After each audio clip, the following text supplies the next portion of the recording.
Assalamualaikum warahmatullahi wabarakatuh. Selamat pagi menjelang siang Bapak Ibu.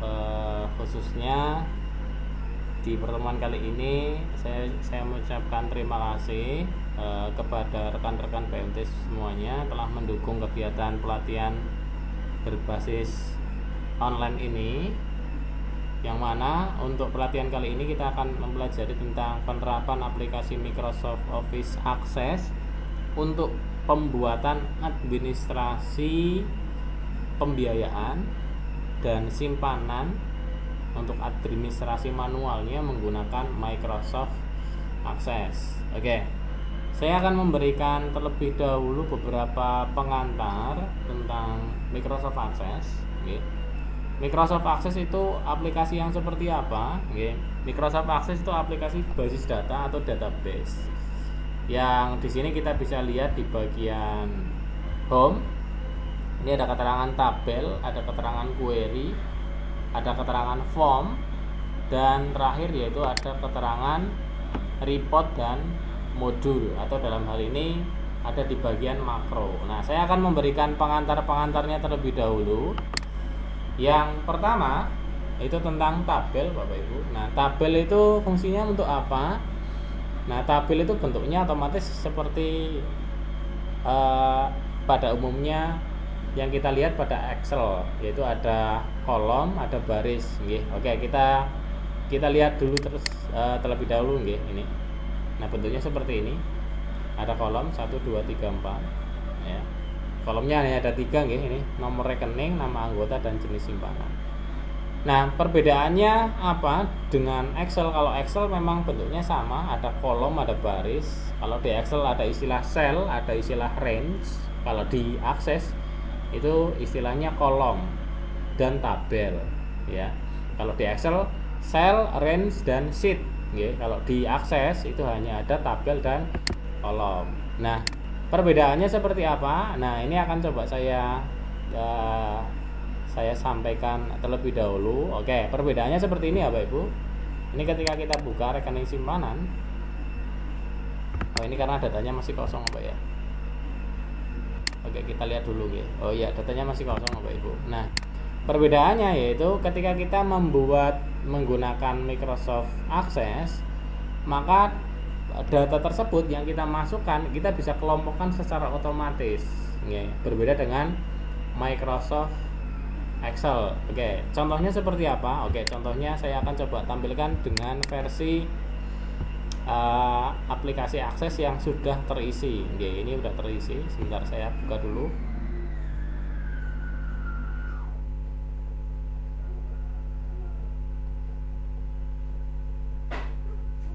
Oke, nah, ya, perbedaannya seperti apa sih dengan Excel? Oke, perbedaannya di sini misalkan saya ngeklik tombol input master rekening. Nah, oke. Nah, ketika saya klik di sini ada nama anggota. Nah, terus di sini ada tombol plus Bapak Ibu. Nah, itu yang tidak ada di Microsoft Excel. Nah, tombol plus ini menandakan adanya suatu data yang ada di dalam data tersebut, atau disebut sebagai sub data sheet. Ya, sub data sheet. Nah, di sini kita lihat, kalau kita lihat satu anggota mengajukan simpanan dengan nominal 50.000. Ini kita lihat. Nah, anggota yang lain juga sama. Nah, berarti ini ke bawah sini berarti ini kita bisa isi lagi. Nah, ini untuk simpanan. Berarti kita bisa melihat bahwa satu nomor rekening ini bisa menyalurkan atau menyerahkan uang lebih dari satu kali, dan bisa menarik uang lebih dari satu kali. Nah, ini yang tidak ada di Microsoft Excel, yaitu grouping atau pengelompokan data secara otomatis. Saya sampaikan secara otomatis tanpa manual. Walaupun di fitur Excel-nya ada group, tapi itu manual.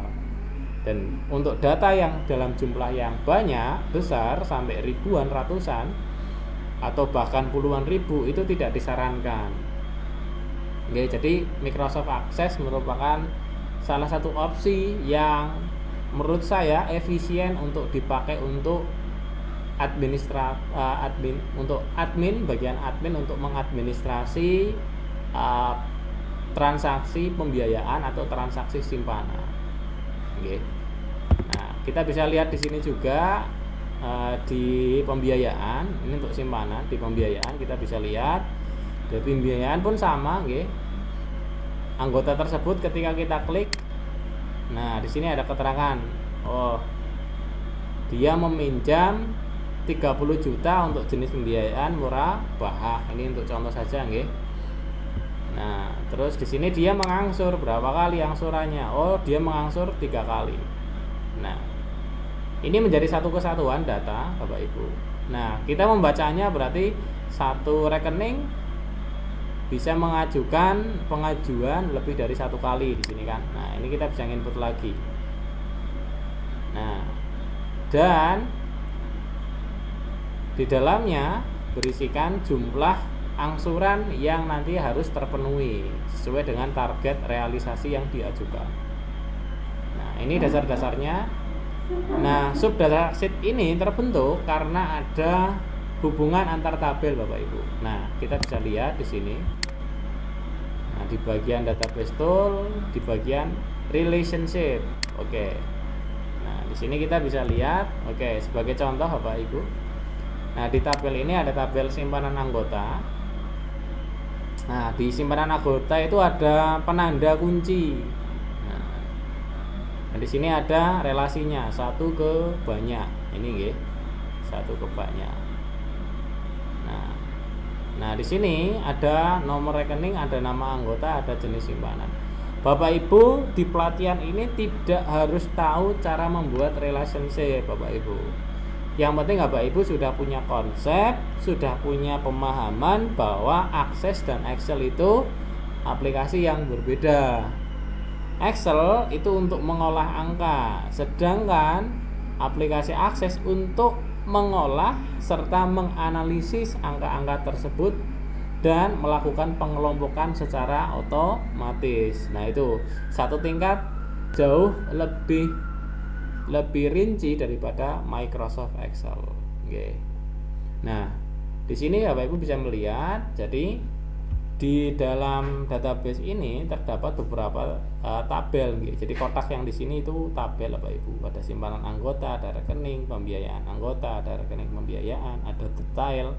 Terus di sini ada tabel temporer yaitu neraca pembiayaan. Nah, di sini saya akan coba berikan penjelasan dulu. Di sini maksudnya seperti apa? Di sini ada tabel simpanan anggota.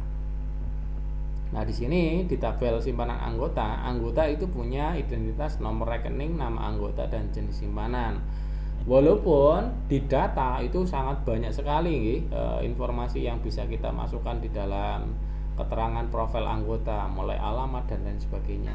Nah, namun untuk menghemat penyimpanan, saya karena di sini juga dipakai oleh admin, maka saya membuat data yang paling sederhana yaitu nomor rekening, nama anggota dan jenis simpanan. Nah, di sini setiap anggota nanti bisa mengajukan pembukaan rekening. Nah, jadi misalkan dia simpanannya murabahah atau mudharabah atau musyarakah atau mungkin jenis simpanan yang lain. Nah, nanti dia bisa mengajukan dalam satu nomor rekening, ya, dia bisa mengajukan debit dan kredit. Jadi bisa setor, bisa tarik. Nah, maka di sini saya buat tabel baru lagi karena satu buku rekening itu menyimpan beberapa transaksi debit dan kredit. Nah, maka di sini ada keterangannya 1 ke banyak. Jadi satu nomor rekening yang ada di tabel anggota bisa menyimpan beberapa transaksi debit atau kredit, di mana di sini ada keterangan tanggal transaksi. Nah, begitu. Nah, turun ke bawah yaitu untuk pembiayaan anggota. Di sini ada sama nggih dengan yang atas, cuman untuk pembiayaan perbedaannya di sini nominal pembiayaannya itu berapa. Jadi di sini ada nomor transaksi, nomor rekening terus transaksi. Oke. transaksi di sini yaitu berisikan keterangannya itu berapa jumlah nilai yang dipinjam. Oke, setelah itu di bagian paling akhir yaitu di sini dia angsurannya, angsuran transaksi. Nah, kita bisa lihat, nah di pembiayaan anggota kita buka pembiayaan anggota. Nah, ambil contoh di sini ada anggota dengan nama Bowo. Nah, di sini dia meminjam 30 juta untuk murabah. Nah, membuka rekening untuk peminjaman. Nah, kira-kira dia bisa minjam lagi enggak untuk setelah ini kreditnya selesai? Bisa, otomatis di bagian berikutnya. Namun masih dengan nomor rekening yang sama. Jadi satu rekening bisa melakukan pengajuan peminjaman lebih dari satu kali. Nah, maka di sini sudah terjawab di relationship. Satu anggota bisa mengajukan beberapa pembiayaan. Nah, setelah pembiayaannya diajukan, maka tahap berikutnya pembiayaan ini kreditnya harus lunas atau sang kreditur harus melunasi kredit atau cicilan, baik cicilan pokok ataupun cicilan bagi hasil. Nah, maka di sini kita bisa lihat di sini ya, kita klik. Nah, ini ada tanggal-tanggalnya. Nah, di sini ada dia sudah ngangsur pokok 2 kali yaitu 200.000 dan 100.000 dan bagi hasilnya yaitu 50.000. Tugas admin di sini yaitu hanya ngentri data. Nah, cara ngentri datanya cukup dari 1 kali di sini. Misalkan untuk simpanan 1 kali di sini. Bapak Ibu cukup ngentri di sini saja. Nah, Bapak Ibu cukup ngentri di sini. Nah, kalau Bapak Ibu kepengen mensortir berarti tinggal klik kanan sort gitu aja. Oke, ini untuk sortir misalnya. Nah, nanti Bapak Ibu bisa dia ngambil, berarti tinggal ngentri di sini terus tanggalnya tanggal berapa. Nah, kemudahan yang diberikan ketika kita menggunakan aplikasi Microsoft Access yaitu sang admin atau dalam hal ini yang mengolah pembiayaan dan simpanan itu bisa melihat jurnalnya tanpa harus dibuat secara manual di Microsoft Excel. Jadi tugas admin itu hanya input saja. Nah, ini kita klik laporan jurnalnya. Nah, kita bisa melihat total debit atau total dana yang masuk di tanggal 19 Februari karena di sini formatnya yaitu bulan, tanggal dan tahun. Nah, di sini akan muncul Bapak Ibu. Nah, ini jurnal simpanannya. Nah, setelah itu kita lihat laporan neracanya. Berarti laporan neraca di sini yaitu pengklasifikasian jenis-jenis simpanan atau produk simpanan yang ada di BMT kita. Nah, ini kita kelompokkan, setelah dikelompokkan baru dijumlah. Nah, ini kalau kita pakai Microsoft Excel tentunya akan kesulitan Bapak Ibu. Nah, terus langkah berikutnya pun juga sama. Nah, setelah Bapak Ibu mengetahui dasar-dasarnya, Bapak Ibu nanti bisa mencoba karena aplikasinya kemarin sudah saya berikan. Langkah berikutnya yaitu gimana caranya, ini saya tutup dulu. Bagaimana caranya agar ini kan masih kosong nih Bapak Ibu. Nah, ini udah isi. Oke. Gimana caranya kalau data yang kita input itu banyak? Nah, kalau data yang kita input itu banyak Bapak Ibu, ini misalkan datanya kan banyak ya. Nah, ini sudah ini belum ada. Misalkan di sini ada nomor rekening, nama anggota dan jenis simpanan. Nah, kalau datanya banyak, maka kita perlu istilahnya migrasi dengan efisien. Cara migrasinya bagaimana? Cara migrasinya yaitu dengan cara Bapak Ibu mengimpor data yang ada di format mungkin format Excel atau format yang lain. Nah, di sini saya kemarin mencoba mencari solusinya yaitu dengan format XML. Oke, saya akan langsung mencoba Bapak Ibu. Nah, ini untuk prakteknya menggunakan input master rekening. Nah, ini masih kosong. Oke, kita create dulu Bapak Ibu. Create terus eksternal data. Setelah itu kita ini pilih external data. Setelah itu kita pilih ya more, kita pilih more, terus kita pilih yang XML. Nah, di sini kita taruh simpanan anggota.xml, kita taruh di desktop.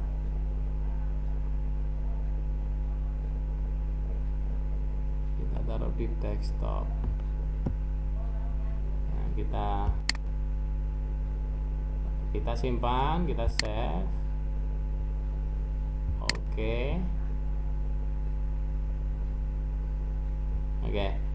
Nah, ini kita centang Bapak Ibu, dua-duanya kita centang. Ya, terus kita terus kita kita replace aja yes. Kita tutup. Setelah itu kita buka Bapak Ibu. Nah,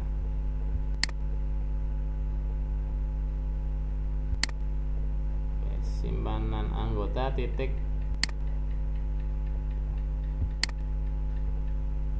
Ini simpanan anggota titik XML.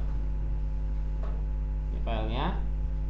Terus kita buka Excelnya terlebih dahulu Bapak Ibu. Excel.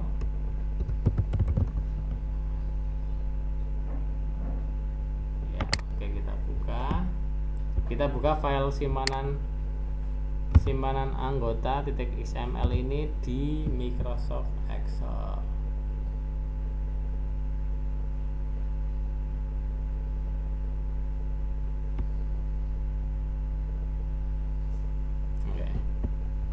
Setelah itu kita buka dari sini. Simpanan anggota titik XML. Kita buka. Terus pilih as an XML table. Nah, kolom yang ini kita hapus Bapak Ibu. Kita hapus kolomnya. Nah, kolom yang kita buat itu nomor rekening, nama anggota, dan jenis simpanan. Di sini kita lihat jenis simpanannya. Nah, misalkan simpanan umat ini kita copy saja. Ini hanya untuk contoh saja. Nah, sini simpanannya umat. Nama anggotanya Fajar, terus Andi, Sinta,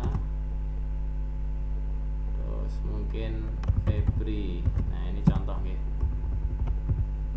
simpanan umat semua, nomor rekeningnya.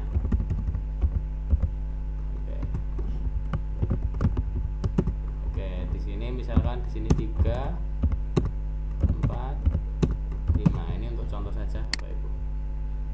Nah, setelah itu kita simpan ini. Kita simpan formatnya XML. Ini XML. Terus kita pilih di desktop, kita replace yang tadi Bapak Ibu. Simpanan anggota ini. Jadi ini kita simpan di sini formatnya XML. Nah, sama save. Terus yes. Continue. Sudah. Setelah itu kita tutup.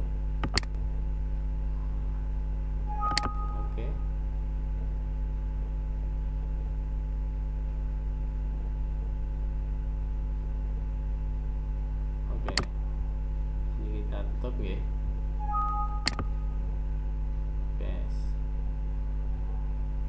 Nah, setelah itu kita impor ke sini ya Bapak Ibu. Ini tabelnya kita tutup dulu, close. Kita close. Terus ini import, tapi importnya yaitu import yang versi XML. Kita coba. Nama filenya simpanan anggota .xml. Ini filenya ini. Terus kita pilih open, terus kita pilih oke. Nah, kita pilih yang append data nggih. Jadi menambahkan datanya hanya ditambah saja. Kita masukkan ke tabel simpanan anggota. Kita oke.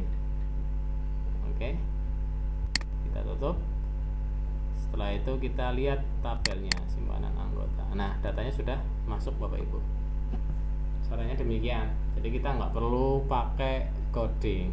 Nah, yang Bapak Ibu harus tahu di sini pada saat impor itu Bapak Ibu harus mengetahui kolom-kolom mana yang harus diisi manual dan kolom-kolom mana yang harus yang tanpa harus diisi. Maka saya menganjurkan Bapak Ibu, nah kalau Bapak Ibu inputnya manual gini ya Bapak Ibu, input transaksi. Nah, di sini hanya ditulis tanggal, nomor rekening. Nah, ini kita bisa lihat nih. Bisa, tapi saya sarankan Bapak Ibu inputnya dari atas saja.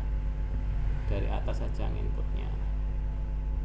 Nah, tugas dari bagian admin ini saya berikan tugas juga, oke. Tugas untuk admin pada aplikasi MS Access. Oke, nomor 1 yaitu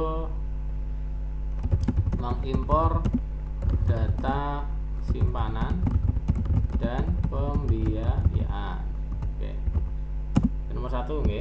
Terus nomor 2 yaitu mencoba seluruh menu pada aplikasi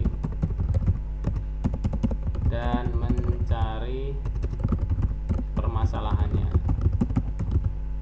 Jadi silakan nanti kalau ada permasalahan silakan diinventaris masalahnya apa saja pada saat pengisian data. Yaitu yang ketiga yaitu menampilkan report.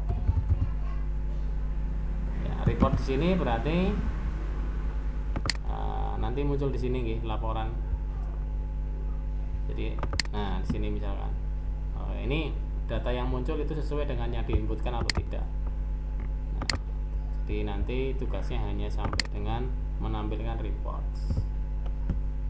Oke, 3 tugas ini silakan karena ini datanya juga lumayan banyak yang harus diinput, nggih.